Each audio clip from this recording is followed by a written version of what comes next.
Okay, hello and welcome everyone to the final event of the COP26 Climate Action Marathon presented by the Common Energy Impact Team. My name is Natalie and I'm coming to you from Ute Arapaho land in Denver, Colorado. And just for some general context, Common Energy is a community solar subscriber management organization accelerating the adoption of clean energy. And the Impact Team is our youth center collective of clean energy advocates. The purpose of the COP26 Climate Action Marathon is to promote discussion around the recent United Nations Climate Conference in Glasgow, and also to increase awareness about climate mitigation strategies such as community solar. So our impact team manager, Beth, is going to be sending out an attendance form for the audience. So once you've filled this out, please feel free to introduce yourself in the chat just by sending your name, pronouns, and location. Without further ado, let's get into it. Today, we'll be discussing COP26 conclusions and action steps and analyzing the outcomes of this climate conference. We have an incredible panel here to join us today, including Adriana Hatchberg, Natalie Lucas, and Lillian Claybor. So in order to provide ample time for this discussion, let's jump right in. Today, I'll be providing some basic information on the context and urgency of COP26, as well as a conclusive summary of the outcomes. Then I'm going to pass it over to one of our longtime impact team members, Andrew Barnett, who is going to tell us about his experience observing COP26, and then we will go into our panel discussion.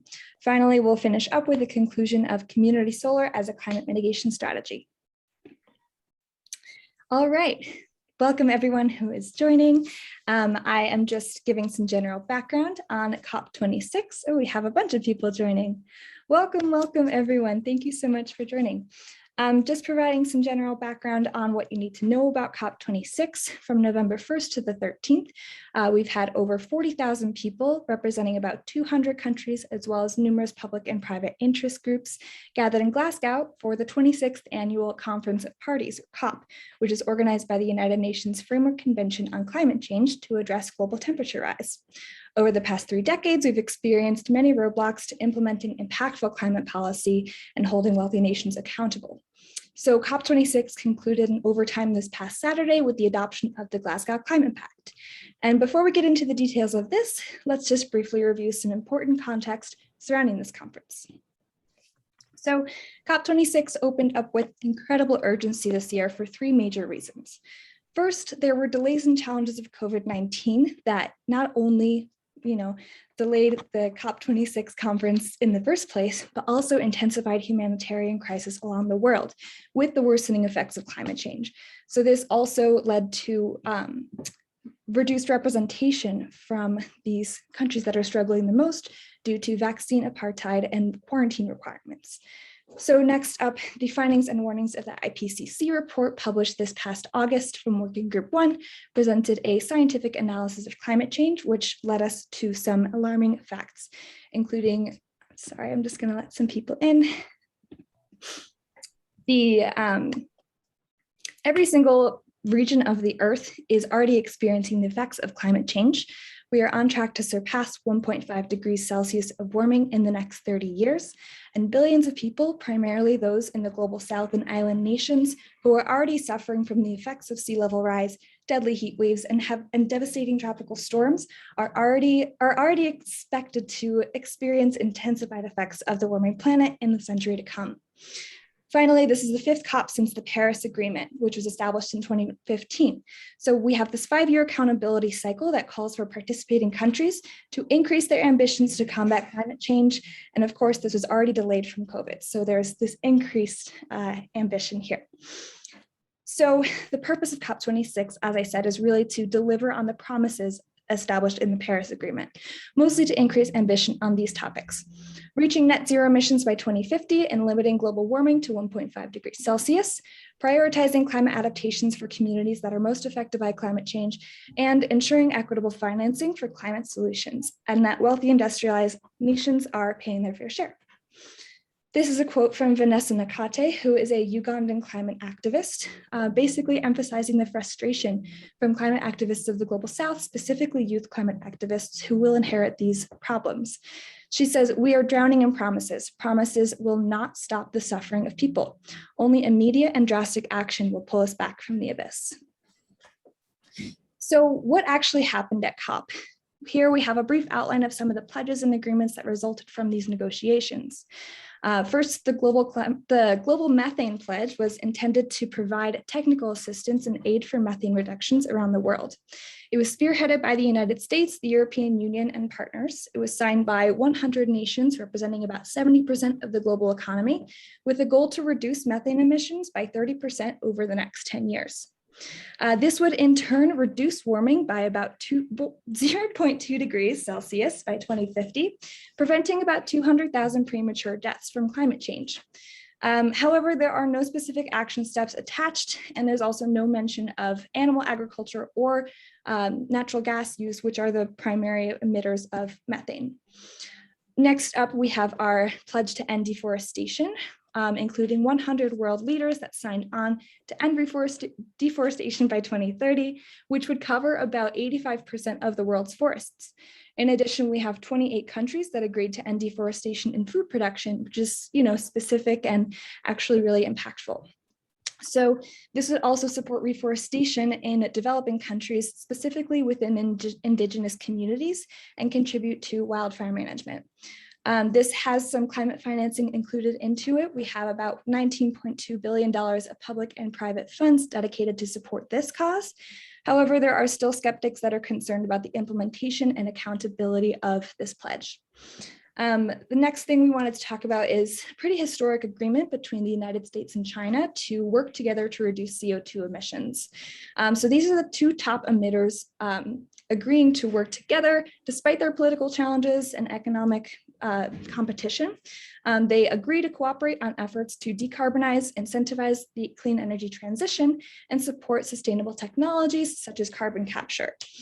Again, there's really no specific action items included in this agreement, but it, in some ways, still pretty historic that these two countries have at least verbally agreed to work together. Finally, we have the Glasgow Climate Pact, which is the resulting agreement from from COP26, including specific language to phase down on coal, provide financial support for developing nations, and reduce greenhouse gas emissions. So this whole theme of COP26 is to keep 1.5 alive. So to make sure that we can limit our warming to 1.5 degrees Celsius. Within the Glasgow Climate Pact, we have mentions to provide investment for clean energy and decarbonization technology, deliver $100 billion a year to developing nations by 2025, phase out fossil fuel subsidies, phase down coal, and we also have this 1-year accountability cycle versus the Paris Agreement that had the 5-year accountability. So a lot of these things are, again, more promises without a whole lot of action items attached to it. And I'm hoping to discuss these a little bit more once we get into our panel discussion. I did also just want to bring attention to this fact that while the leaders of COP26 have said that we have, kept this promise to keep 1.5 alive, the science doesn't really match up with that. And there is this kind of contingency gap between what the ambitions that we've set, what the goals that we've set will produce in terms of global warming, and what we need in order to, save our humanity. So very, very important part of this conference is the ambition to provide support for vulnerable communities. So climate vulnerable communities experience heightened risk and increased sensitivity to climate change, and COVID-19 has intensified these challenges, including the lack of representation at the decision-making table of COP26. So this video that I'll show right now is from the Foreign Minister of Tuvalu, representing the urgency of climate change to his community, as well as island nations all over the world. In Tuvalu, we are living the realities of climate change, sea level rise, as you stand watching me today at COP26. We cannot wait for speeches when the sea is rising around us all the time. Climate mobility must come to the forefront. We must take bold, alternative action today to secure tomorrow. Paftailasi, Tuvalu Modelo.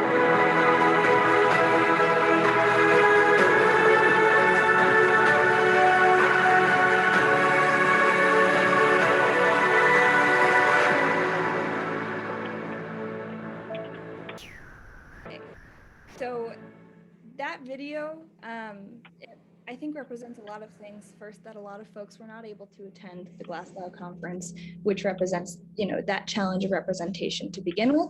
Also, that he filmed this video from a location on his island that not long ago was above sea level. So as the people that are most affected by climate change, island communities and folks in the global south are fairly frustrated about the slow movement of climate action on a global scale, considering that they will continue to see these impacts for years to come. So sorry about the construction happening behind me. I hope you can't hear that as loud as I can. But a central argument within COP26 is this call for loss and damage, calling for global investment and not loans in support of vulnerable communities, accounting for the immense loss and damages of property, livelihood, and culture that will occur in the wake of climate change. This also relates to the failure to meet the pledge to provide $100 billion in climate financing to developing nations, determined by the Copenhagen Agreement in 2009. Again, people are extremely frustrated and pretty disappointed that that was delayed again and pretty much pushed off until 2025. So we're almost ready for our panel discussion. I'm so excited to talk more about this with all of you. First, I just want to really quickly pass it over to our community solar champion, Andrew Barnett, who was able to attend the first 2 days of COP as an observer, to tell us a little bit about his observations from the green zone. Andrew?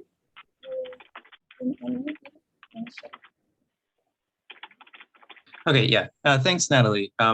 So thanks so much again to Common Energy for giving me the opportunity to go to COP26 and go to Glasgow.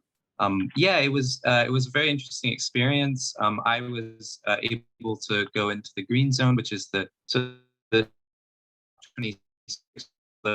familiar. There's the green zone open to the public, and the zone where an observer organizations were to be. And I think later panel, Lucas will be able to give you more insight into the blue zone and what went on there. But I can tell you a bit about what was going on at the green zone. So actually the green zone, there was lots of cool climate organizations there, including the Women's Environment and Development Organization, which is a feminist organization.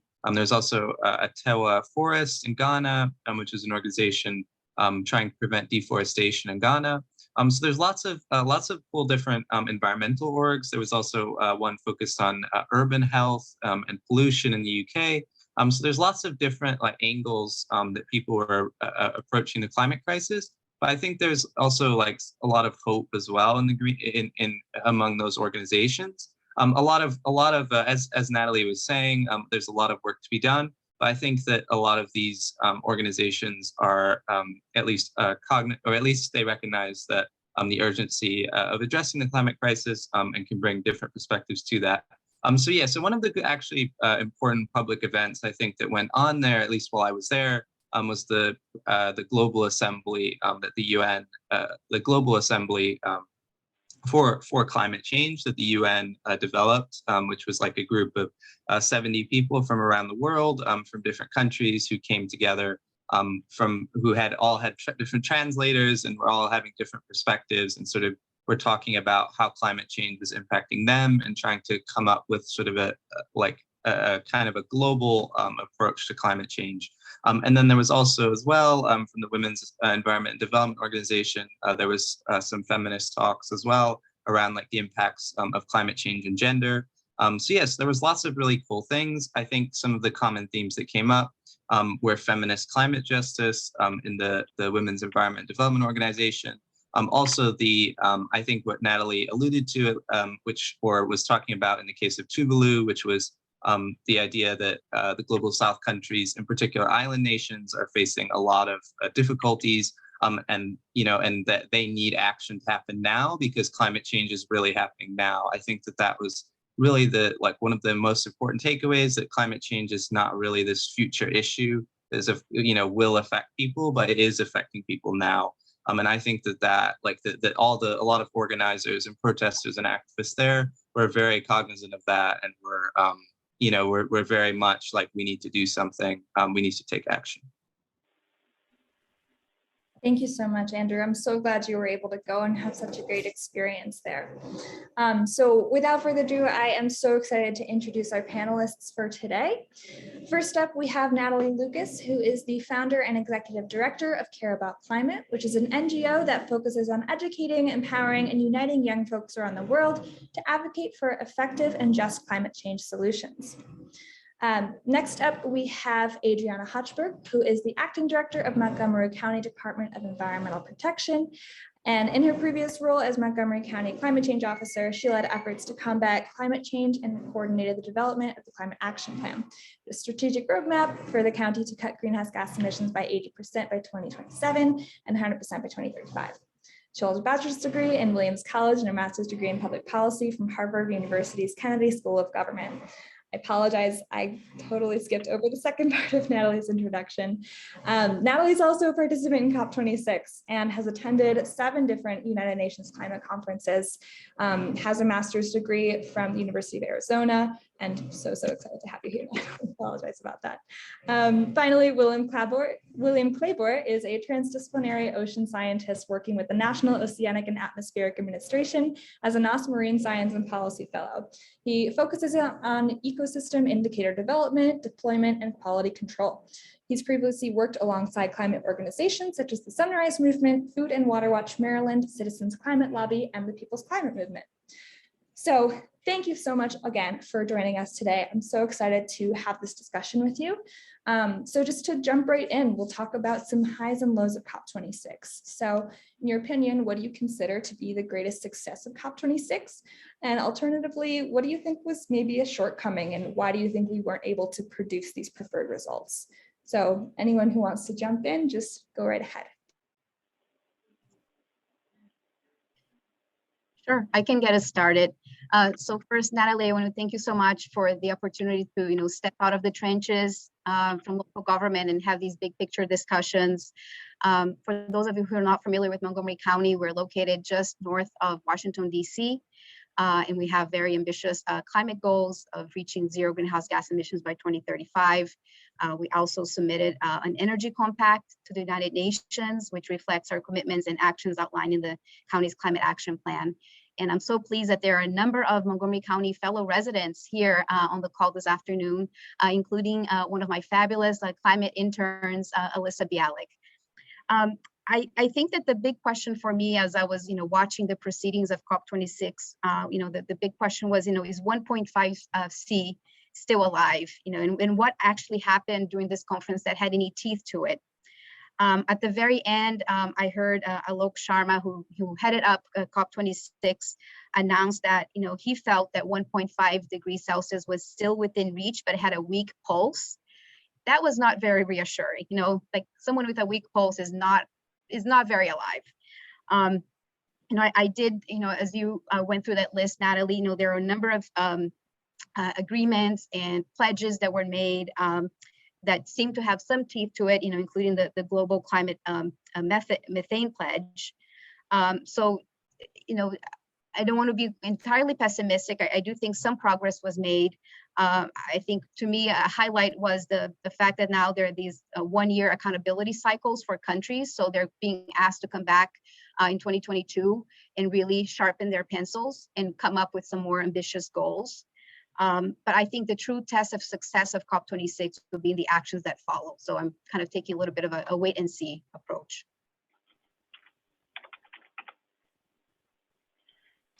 I can follow up on that. And first of all, I want to thank Natalie and Common Energy team for having us here for a discussion that I'm very excited about. Adriana touched on something that I think was, in my mind, the greatest success of COP26 was those 1-year accountability cycles. I think, especially when you talk to critics and detractors of these international climate negotiations and agreements, the lack of accountability, the lack of teeth, and oversight is really something that people tend to prey upon when talking about outcomes. And while this by no means is this a solution to that, I think we are moving towards more of a norm of holding countries and political bodies accountable for pledges that they make, moving towards these 1-year accountability cycles. For me, the biggest failure moving out of COP26, I was very excited to hear that for the first time that some dirty forms of energy production, such as coal, were being talked about explicitly quite a bit during COP26. And I know Alok Sharma, the COP26 president, urged negotiators to explicitly consign coal power to history, was I think the language that was used.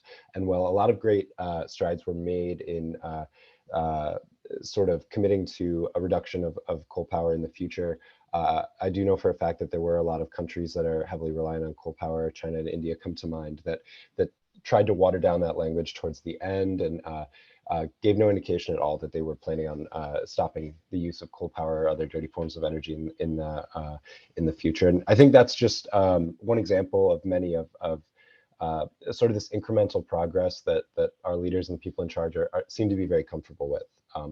And so I'm excited about COP26, and I'm very proud to see that we're moving in the right direction. But it's at the end of the day, it's very similar to other international negotiations where it's incremental progress, and we're left wondering whether or not we're going to see these promises met, and whether or not, if they are met, that will be enough. Yeah, hi everyone. So my name is Natalie Lucas, not to get confused with Natalie Lana. I, as she mentioned, am the executive director of Care About Climate. I wanted to add a little bit of nuance to this conversation because I think it was a little different being like on the inside and as a delegate. There's because there's really strange power imbalances that are happening here, especially with the United States in particular. And so I think the high is, yes, we're talking about fossil fuels.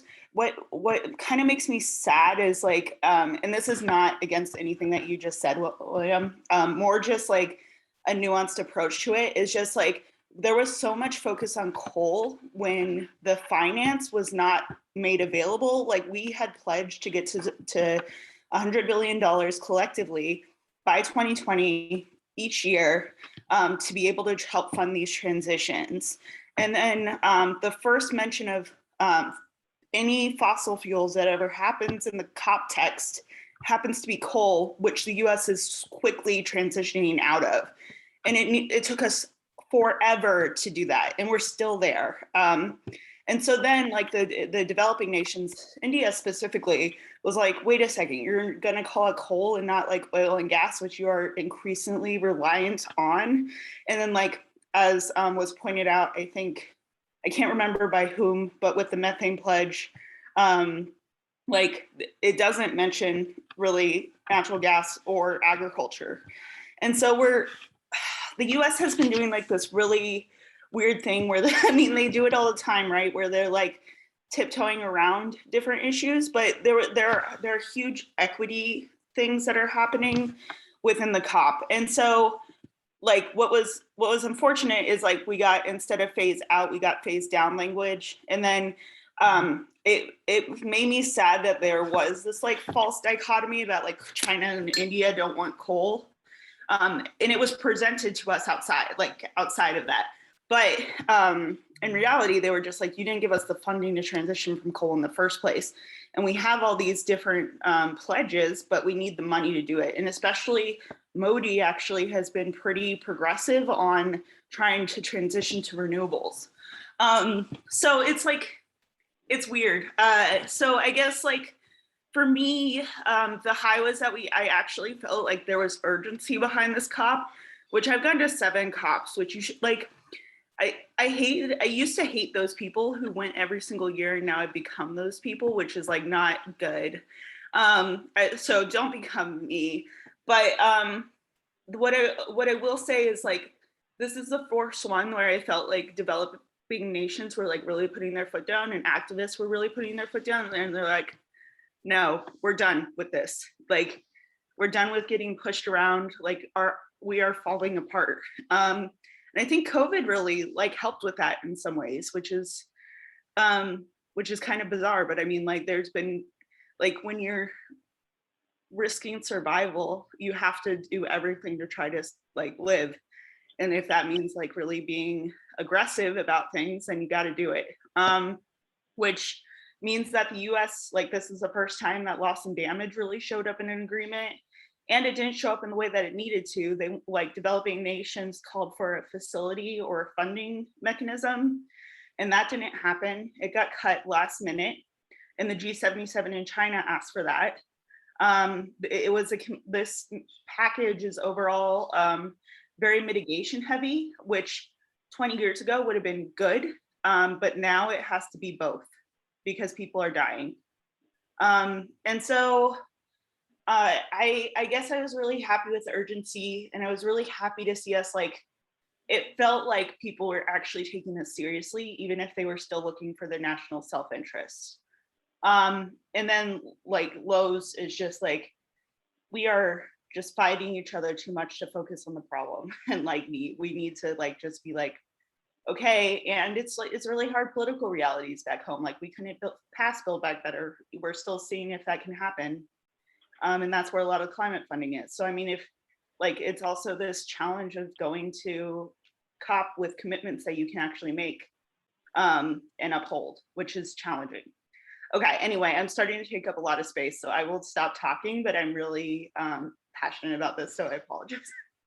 No, please don't apologize. Thank you so much. I really appreciate all of your perspectives here, especially, you know, your experience being there is so, so valuable. So please, thank you.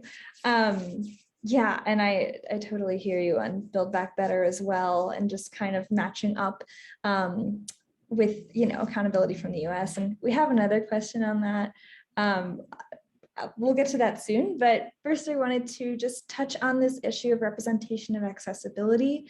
So despite COVID restrictions, we've talked about this, that COP26 has made history as the largest climate conference ever, which include over 40,000 delegates and negotiators. So, however, many countries in the global south were not able to send delegates to due to COVID vaccine quarantine requirements. So many of these COP participants reported issues with accessibility to negotiations as well. So Natalie, just because you were there and did experience this, can you tell us a little bit more about actually attending and being at the decision-making table? Yeah, it wasn't super great because you weren't at a lot of tables, to be honest. I mean, negotiation rooms were hard to get into. Even parties were having trouble getting into negotiation rooms. The first 2 days were, like, completely locked down because, like, Biden was walking around and stuff. So, like, observers, which is what my organization was, we couldn't get back basically past the restaurants and pavilions into the actual negotiating spaces. And this is just talking about, like, the negotiating space, right? This isn't just like, I actually got there, which is, like, impressive in itself. But like even when we had meetings, you would have to book meeting rooms. It would be 45 minutes. They'd have to spend 15 minutes cleaning. Most of the time we ended up just going on Zoom because the booking process was so hard. So, like, we were all in this conference center, but on Zoom because we couldn't be within 6 feet of each other. And you couldn't hear each other unless you were close because there were so many people.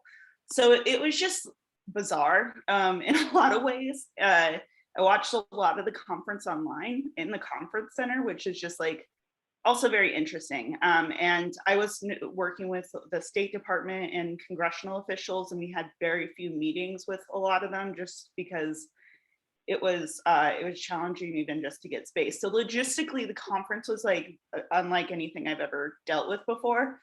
I will say that I actually felt pretty safe though. In that, like, we were tested every day. People were isolating if they were testing positive. Like, it actually, like, I was smushed onto buses with people, but I didn't feel like I was going to get COVID, which is nice. So I guess there's that.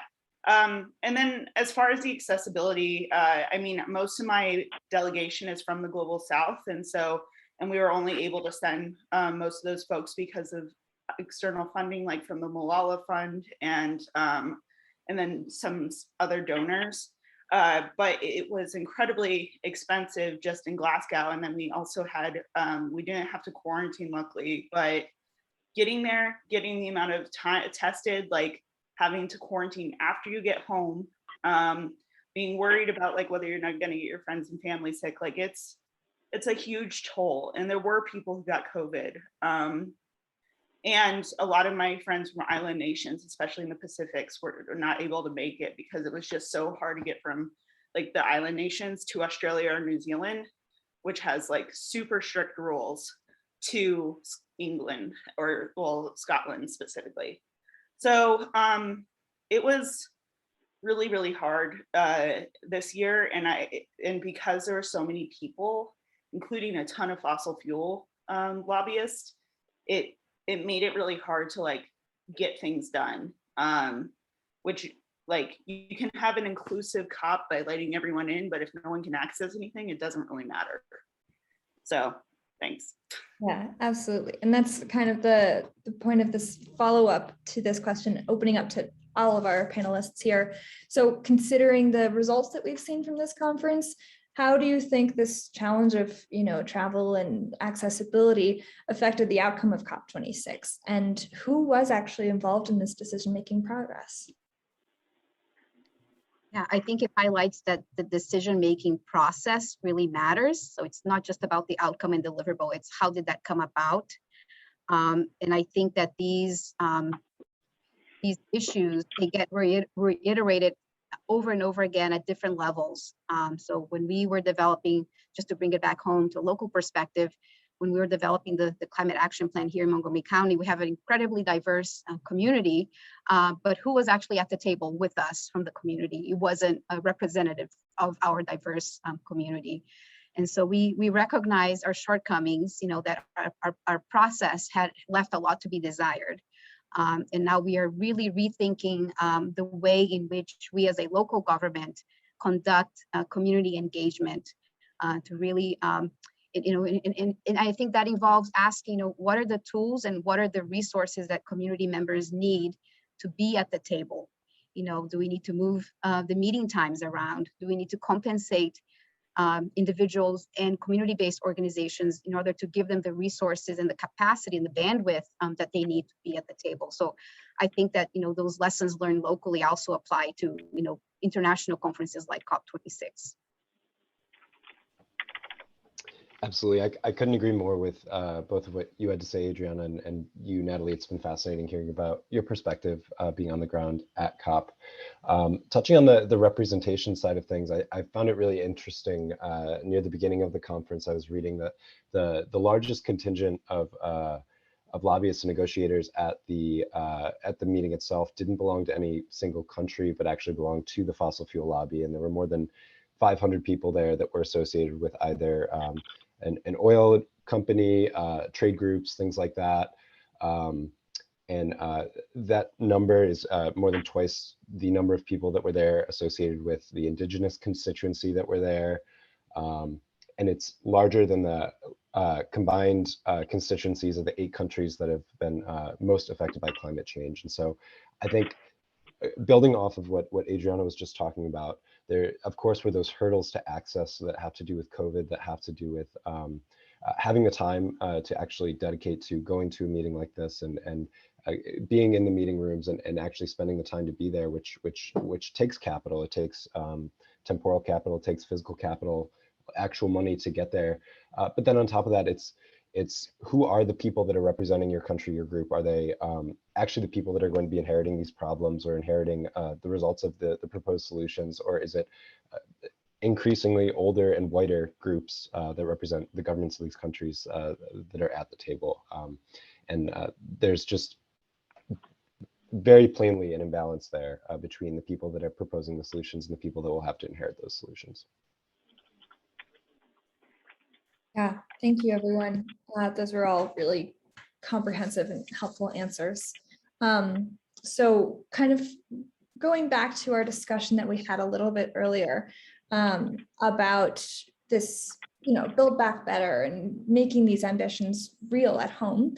How has COP26 impacted the urgency or pressure felt by individual nations, such as the United States, to join forces and take action on climate change? And has the call for global North accountability been answered?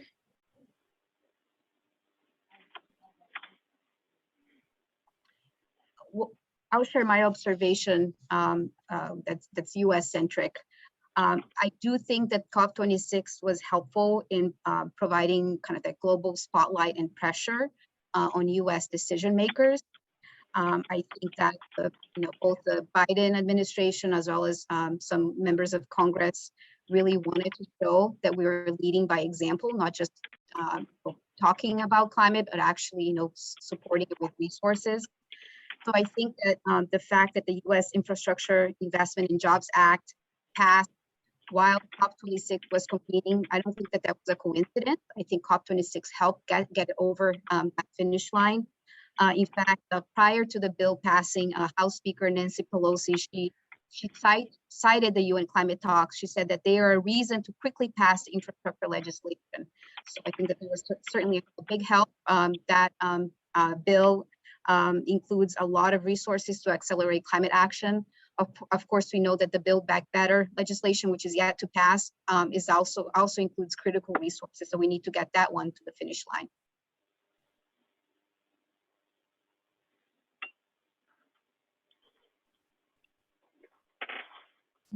I can quickly jump in. Yeah, I mean, Pelosi came to COP the week after that infrastructure bill was passed. It does make me really nervous that infrastructure passed without Build Back Better. So that's something that we need to figure out. But I do appreciate that subnationals, including Illinois, just passed significant legislation, which includes a lot of community solar. There's more going on in California, of course. I think New York is looking at some new stuff as well. So there's a lot happening. The U.S. government also came to COP with two other things, which is the long-term strategy. So that document came out. They also are talking a lot about what their long-term strategy is to net zero. I would encourage us not to think about net zero because if everyone's going net zero, who's actually doing the reduction of emissions is a really good question. And what I would also say is that we as citizens have to create our own political reality. And so organizing is really important, even though sometimes it's tough. And so really encourage you to get involved locally and nationally and just try to push. The local stuff matters a ton though. The stuff that's happening in Montgomery County and the stuff that's happening with community solar all is way more important than the promises that are happening in Glasgow. And then finally, just they need to reflect it in the NDC. So they came with a bunch of promises to Glasgow with all these different things, but the nationally determined contribution that we put in April does not reflect that, and neither does a lot of other announcements. So if you don't, currently they estimate that the current NDCs put us on a 2.7 degree warming track, whereas if you put all the pledges and announcements in and actually committed to them, it would probably land at more 1.7, 1.8, which is a degree difference is a really big deal. So doing that is going to be really important for the US. And to build off of what Natalie said, you took the words right out of my mouth with as far as the local action goes, and about how local action and organizing at the community level, at the county level, at the state level is just endlessly more important than any of the promises that were made at COP26. I think what we've seen with Build Back Better and a lot of the political conversations in the context of climate change over the last 6-8 years is that the conversation about investment and action in terms of climate change just isn't politically palatable at the federal level in the United States.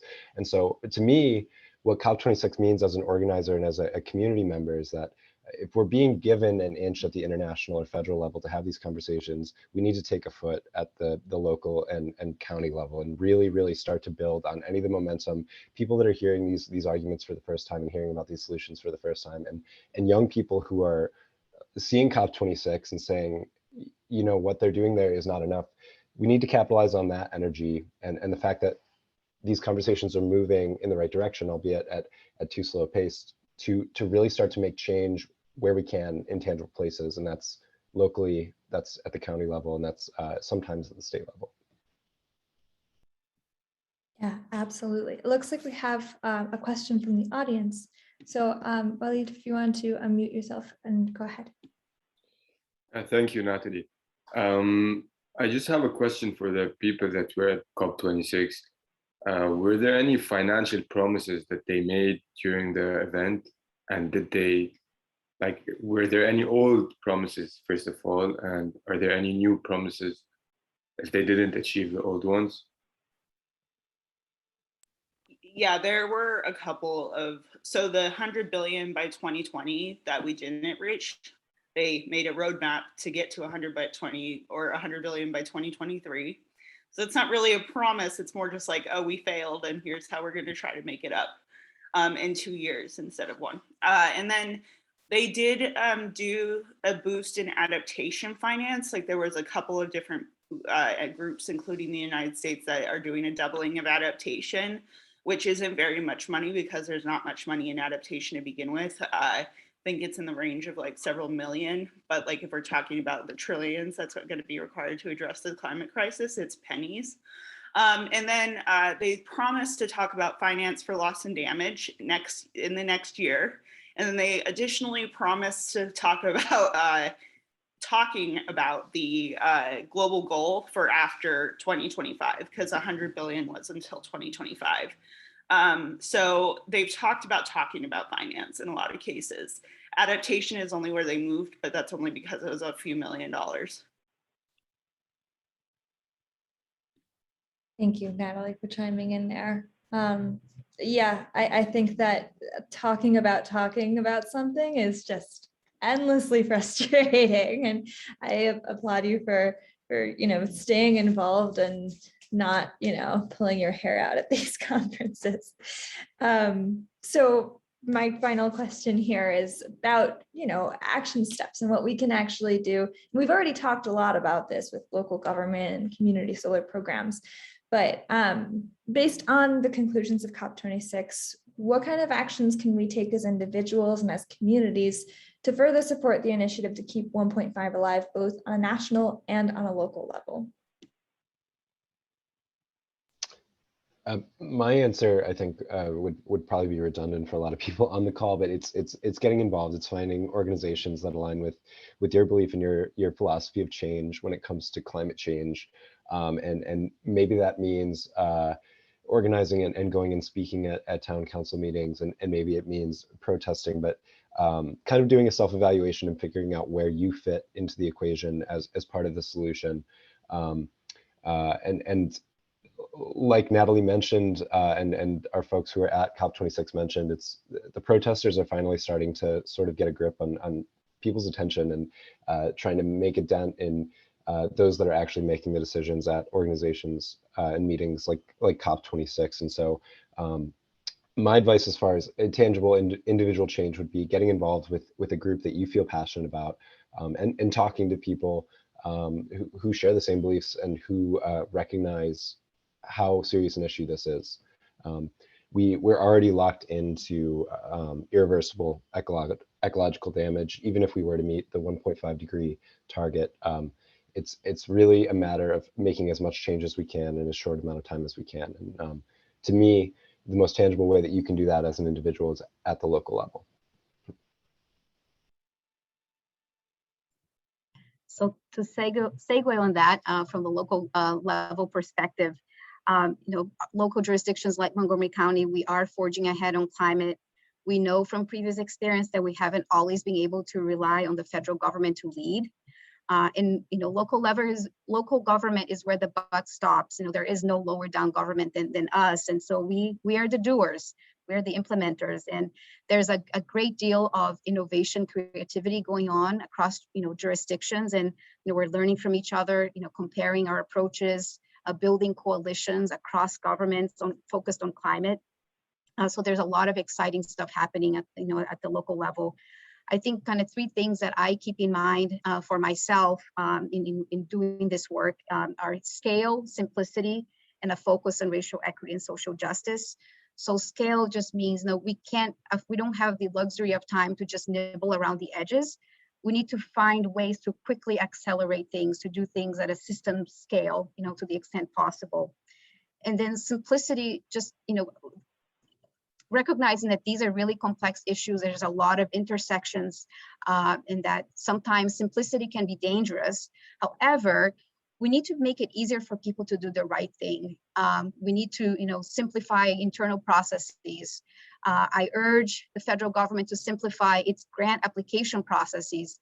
Even though under the Biden administration, more climate funds are being made available through competitive grant processes, getting a federal grant is a Herculean process in and of itself. And even, fairly sophisticated local government like Montgomery County, my colleagues get overwhelmed when they look at all the steps that they need to go through to get, $1 million or two from FEMA, for example. And then, racial equity and social justice, we know that we need to center this in our work. This is not just about reducing greenhouse gas emissions. Historic racial inequities and climate change are very intertwined, and we need to address both, hand in hand. We don't want to exacerbate, existing inequities. I guess just to follow up on that, what I would recommend to people, and this is what I've been trying to do. So I do a lot of international work, but as we're focusing so much on local stuff, that's what really matters. What I would do though is, instead, when we're saying individual action, I would make sure you're mapping out your community strategically. So what businesses, what churches, what entities are you a part of where you can make systematic change based on those, whether it's in your city, etc. Because the turning off your lights and driving an electric car will not solve the problem. As Adriana was mentioning, we need things at scale. So what would equitable transportation look like where you and I no longer need cars? Or what would it look like for us all to get solar from community solar projects and not have this ridiculous need for coal-fired power plants to be the main source of energy? Or, well, it's coal for me in Ohio, but not for everyone. So we need, and how do you close those down and then replace it with something else? And what regulations are in the way that are stopping developers from actually helping do that? So be strategic in what you're passionate about, whether that's ag, whether that's transportation, whether that's energy, whether that's policy, figure out where the barriers are, and then try to figure out how to break those barriers down would be my suggestion. And I think if everyone in the world did that everywhere, we'd actually potentially be able to keep 1.5 alive in a really serious way. That was so inspiring. Thank you all so much for sharing those insights and your wealth of knowledge and wisdom. We also have some resources that we've prepared, including everything that you've already said. So I'm glad that it kind of works together this way. We have a link to encourage your representatives to sign on to the Build Back Better bill. We also have a link to learn about how to participate in local elections and get involved with local governments. Also to petition the Biden administration to build back fossil free, and also how to hold corporations accountable, and how to encourage these large private sector to also participate in climate action. So now we can briefly transition. Thank you so much again to all of our panelists. I feel like this is such a beautiful discussion. I'm so glad that we were able to hear all of your perspectives and voices here. So do we have any questions before we move on to our next section, which will be explaining exactly how community solar works and how we work with it at Common Energy? Looks like we're having some awesome conversations in the chat as well. So I'm really glad to see this. Oh, we have some questions from Jim. Says he's concerned about COP26 hyper-focus on climate. And overpopulation, economic paradigms, influence of consumer growth. And so questions are, how would you recommend we better communicate the clear-eyed reality or full and true predicament that the enormous and complicated systems approach needed to both mitigate and adapt to climate change? So I guess it's a question about communication and how to address this challenge of, urgency. So Natalie, if you want to go ahead, it looks like you. Yeah, just really quick, because I read that question, I was typing, and then this is way easier to respond verbally. So I just want to take us out of the So we're talking about like, there's this mindset of carrying capacity, right? But the issue is like the mindset of carrying capacity is really focused from a global north lens. And so it's mostly companies that are doing that. And so when we're starting to talk about population and structuring the system, a lot of those suggestions get put on Black and brown people in the global south, specifically women, who are told they shouldn't be having babies, they shouldn't be doing this, when their carbon emissions are almost negligible.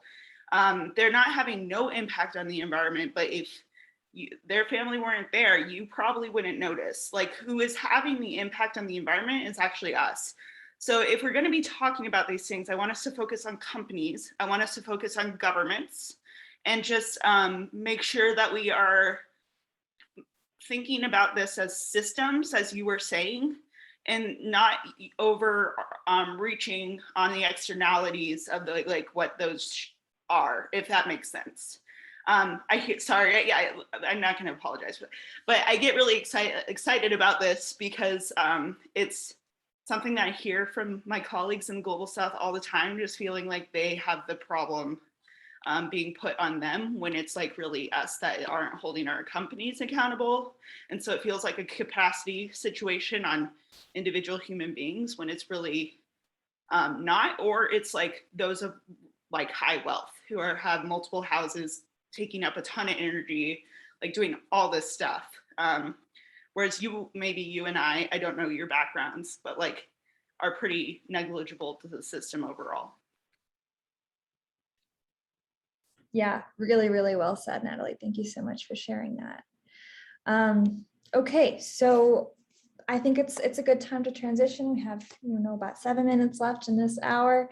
So just wanted to give some additional background on what we've been talking about in passing is this concept of community solar. So here at Common Energy, we work with climate mitigation through a state program called Community Solar. And this incentivizes the addition of solar farms to local utility grids through individual utility customers. So this is not only a great way to reduce carbon emissions, but it also opens the world of renewable energy to more people than ever before. So I'm going to pass it over to our impact team mentor, Lauren, to share a little bit more information about how this works.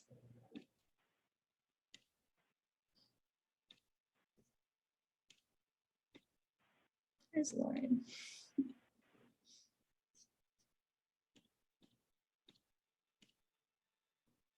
I see. Okay, there you go. Sorry about that.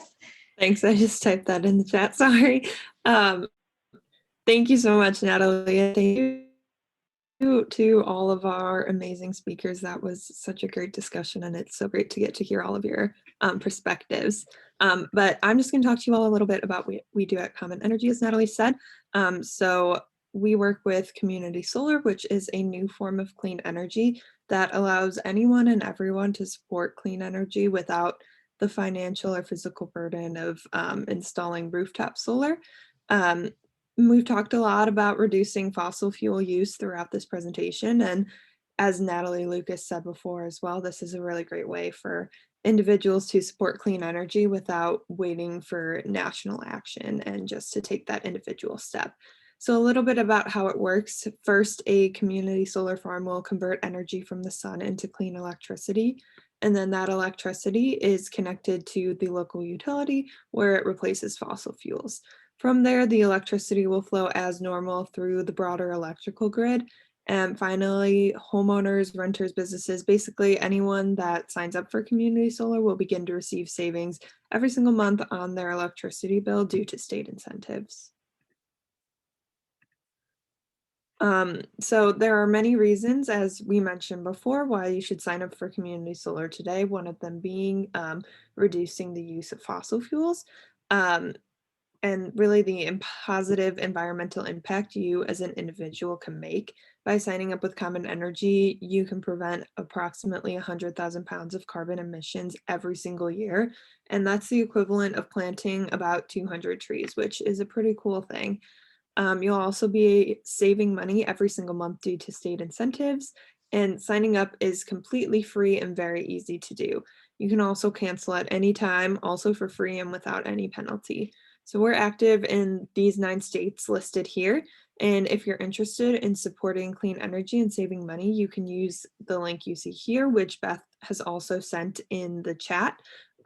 Feel free to stay on after the call is over, and Natalie, Beth, and myself will be more than happy to answer any questions you have or walk you through the sign-up process. And you can also email us at the address you see here. Beth can also send that in the chat as well, with any questions you have either about community solar, the webinar, or common energy as a whole. But with that, on behalf of the Common Energy Impact team, we just want to thank you all so much for joining us for our final event of the COP26 Climate Action Marathon.